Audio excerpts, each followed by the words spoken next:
Hello दोस्तों, welcome to BSc mode. दोस्तों, ये वीडियो उन दोस्तों के लिए है जो बिहार बोर्ड के लिए 12th का एग्जाम देने वाले हैं।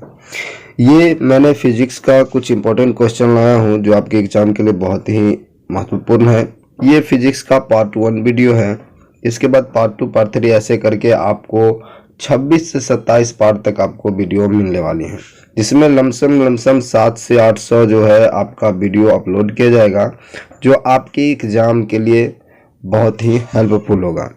और मेरा हर बार की तरह इस बार भी क्वेश्चन रहेगा, इसलिए आप इस वीडियो को जरूर देखिए और साथ ही इस चैनल को सब्सक्राइब कर लीजिए। तो चलिए वीडियो को स्टार्ट करते हैं। यहाँ पर आपका पहला क्वेश्चन है, आवेश की बीमा होता है। आवेश की बीमा क्या होती है? आपका AT होता है, यानी ऑप्शन ए जो है इसका करेक्ट हो जाएगा। उसके बाद आपका नेक्स्ट क्वेश्चन है, एप्सिलॉन नॉट का मात्रक क्या होता है? एप्सिलॉन नॉट का मात्रक FM इनवर्स होता है, यानी ऑप्शन जो है बी इसका करेक्ट हो जाएगा। उसके बाद आपका नेक्स्ट क्वेश्चन है, किसी दूर अवस्थित दो आवेशित कण के बीच विद्युत बल F है। यदि उनके बीच की दूरी आधी कर दी जाए तो विद्युत बल का मान होगा। तो इसमें विद्युत बल का मान कितना होगा? इसका जवाब जो है आपको हो जाएगा ऑप्शन ए, यानी 4F। उसके बाद आपका नेक्स्ट क्वेश्चन है, दिए गए चित्र में यदि आवेश Q पर कुल प्रभावी बल शून्य है तो Q/Q का मान कितना होगा? आपको यहाँ पर देखना है। यहाँ पर आपको दिया गया है पिक्चर, और इस पिक्चर के अकॉर्डिंग आपको आंसर देनी है। इसका जवाब आपको कमेंट सेक्शन में बताना है। यहाँ पर आपका ऑप्शन दिया हुआ है √2, 2√2, 1/√2 और यहाँ पर 1/√2। तो इसका जवाब आपको कमेंट सेक्शन में देना है। उसके बाद यहाँ पर आपका नेक्स्ट क्वेश्चन है, जब किसी वस्तु को आवेशित किया जाता है तो उसका द्रव्यमान, जब किसी वस्तु को आवेशित किया जाता है ना, तो उसका द्रव्यमान क्या होता है? देखिए, आपको याद भी है तो भी देखिए, ताकि आपका रिपीट हो और अच्छी तरह से याद हो जाए। जब किसी वस्तु को आवेशित किया जाता है तो उसका द्रव्यमान क्या होता है? उसका द्रव्यमान बढ़ या घट सकता है। उसके बाद आपका नेक्स्ट क्वेश्चन है, जब किसी वस्तु को आवेशित किया जाता है तो उसका द्रव्यमान क्या है? फिर वो रिपीट हो गया, बढ़ या घट सकता है। उसके बाद आपका नेक्स्ट क्वेश्चन है, विद्युतशीलता का सही मात्रक क्या होता है? तो विद्युतशीलता का सही मात्रक जो है आपका N इनवर्स M⁻⁻2 और C⁻²। ठीक है, यानी कहने का मतलब क्या हो जाता है? अगर टोटल देखे तो C²/N M² हो जाता है दोस्तों। ठीक है, कैपिटल M लिखिएगा, डायमेंशन लिखा जाता है कैपिटल में। उसके बाद आपका नेक्स्ट क्वेश्चन है कि धातु के बने गोले A को धन आवेशित दिया गया तथा गोले A के बराबर द्रव्यमान के दूसरे गोले को B उतने ही परिमाण का ऋण आवेशित दिया गया है जितना धन आवेश गोल A, ठीक है, गोले A को दिया गया था।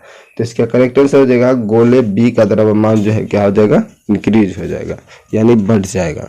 ठीक है, तो इसका करेक्ट आंसर हो जाएगा आपका ऑप्शन डी।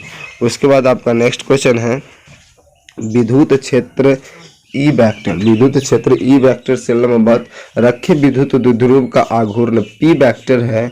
इस स्थिति में द्विध्रुव की स्थितिक ऊर्जा शून्य मान लेने पर E वेक्टर और P वेक्टर के बीच थीटा कोण की स्थिति में ध्रुव की स्थैतिज ऊर्जा क्या हो जाएगी?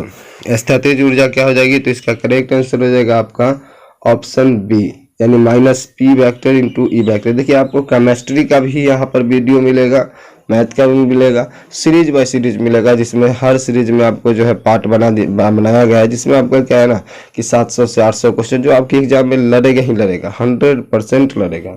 इसलिए आप इस वीडियो कंप्लीट देखिए। ठीक है, यहाँ पर आप आंसर भी देख सकते हैं, आंसर भी साथ ही में दिया हुआ है। इसका PDF लेना चाहते हैं आप टेलीग्राम में ज्वाइन हो जाइए, वहां पर आपको इसका PDF प्रोवाइड कर दिया जाएगा।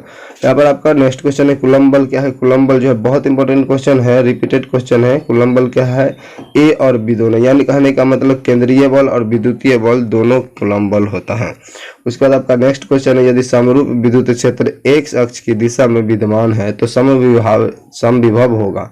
तो समविभव क्या हो जाएगा? देखिए, x अक्ष में पूछा है तो YZ हो जाएगा, यानी आपका YZ तल की दिशा में, ऑप्शन सी इसका करेक्ट हो जाएगा। उसके बाद आपका नेक्स्ट क्वेश्चन है, विद्युत आवेश का क्वांटम यानी ESU मात्रक होता है, वो होता है 4.78 × 10⁻⁻10, ऑप्शन है इसका करेक्ट हो जाएगा। उसके बाद आपका नेक्स्ट क्वेश्चन है, स्थिर विद्युत क्षेत्र होता है। स्थिर विद्युत क्षेत्र क्या होता है? संरक्षित होता है, ऑप्शन है इसका करेक्ट हो जाएगा। उसके बाद आपका नेक्स्ट क्वेश्चन है, एक एकाकी चालक के लिए निम्न में से कौन सा अनुपात अचर होता है? अचर, तो वो कुल आवेश बटा विभव, ऑप्शन ए इसका जो है करेक्ट हो जाएगा। उसके बाद आपका नेक्स्ट क्वेश्चन है, एक कूलम आवेश बराबर कितना ईएसयू होता है? बहुत इंपॉर्टेंट क्वेश्चन है, 3 × 10⁹ होता है, ठीक है।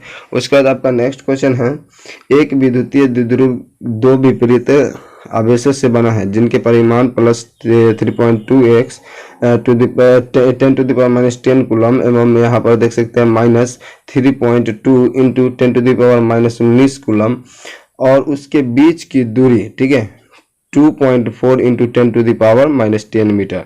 तो विद्युतीय द्विध्रुव आघूर्ण है। तो विद्युतीय द्विध्रुव आघूर्ण क्या हो जाएगा? इसका करेक्ट आंसर हो जाएगा 7.68 × 10⁻⁻29 सेंटीमीटर। उसके बाद आपका नेक्स्ट सेंटीमीटर में वहां पर चेंज कर दिया गया। अब आप ऑप्शन देखिए, मीटर में पूछता है, मीटर में जवाब देने, सेंटीमीटर में सेंटीमीटर में।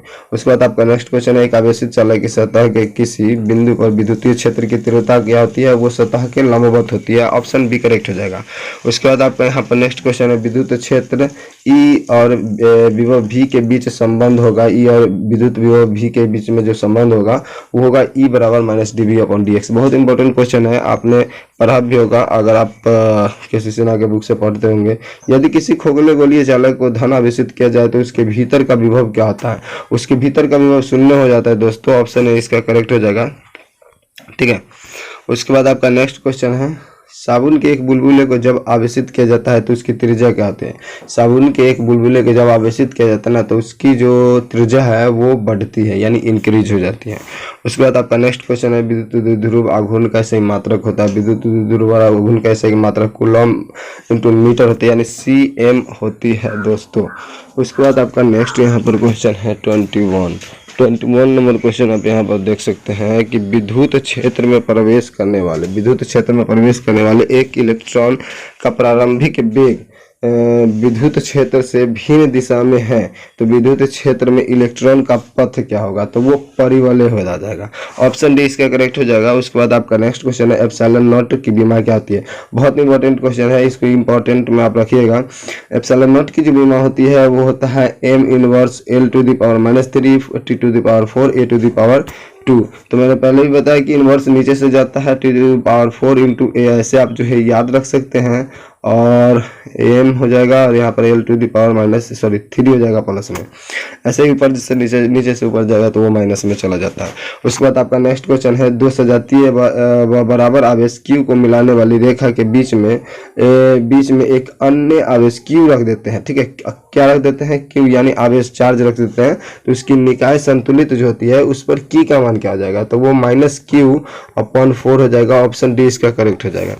उसके बाद आपका नेक्स्ट क्वेश्चन है, एक स्थिर आवेश उत्पन्न करता है केवल विद्युतीय क्षेत्र, ठीक है। उसके बाद आपका नेक्स्ट क्वेश्चन है, निम्नलिखित में किसका अस्तित्व संभव नहीं है? तो अस्तित्व संभव नहीं है 2.4 × 10⁻⁻19। पहले भी देखा होगा आपने, केसी सेना वाले बुक पढ़ रहे होंगे तो उसमें भी आपने देखा होगा, ठीक है। तो ये तो पार्ट 1 है। इसके बाद पार्ट 2 पार्ट 3 ऐसे आएगा, और उसके बाद आपका जो है पीडीएफ भी प्रोवाइड किया जाएगा, तो आप इस चैनल को सब्सक्राइब जरूर कर लीजिएगा। उसके बाद आपका नेक्स्ट क्वेश्चन है, मुक्त आकाश यानी फ्री स्पेस की परावैद्युतता एप्सिलॉन नॉट होती है, वो होती है आपका 8.85 × 10 to the power -12 FM inverse, ठीक है। उसके बाद आपका नेक्स्ट क्वेश्चन है, यदि दो आवेशों के बीच की दूरी दुगनी कर दी जाए तो उनके बीच लगने वाला बल क्या हो जाएगा? तो उसके बीच में लगने वाला बल जो है 1/4 गुना हो जाएगा, ठीक है। क्वेश्चन अच्छी तरह से देखिए, समय नहीं है इसलिए मैं जो है इसमें ज़्यादा लंबा वीडियो बन जाएगा, इसलिए मैंने स्पीड में मैं बोल रहा हूँ, ठीक है। उसके बाद आपका नेक्स्ट क्वेश्चन, पी वेक्टर आघूर्ण वाला एक विद्युतीय द्विध्रुव ई वेक्टर के साथ 90 डिग्री का कोण बनाता है, तो इस पर लगा हुआ बल आघूर्ण क्या हो जाएगा?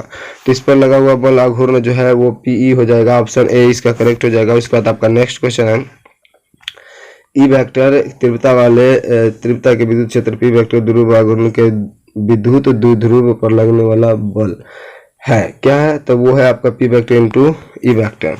उसके बाद आपका नेक्स्ट क्वेश्चन है, किसी विद्युत द्विध्रुव के अक्ष से r दूरी पर विद्युतीय क्षेत्र की तीव्रता क्या हो जाएगी? तो वो हो जाएगा आपका ई अल्फा × 1/r3, ठीक है। उसके बाद आपका नेक्स्ट क्वेश्चन है, विद्युत तीव्रता की बीमा क्या होती है?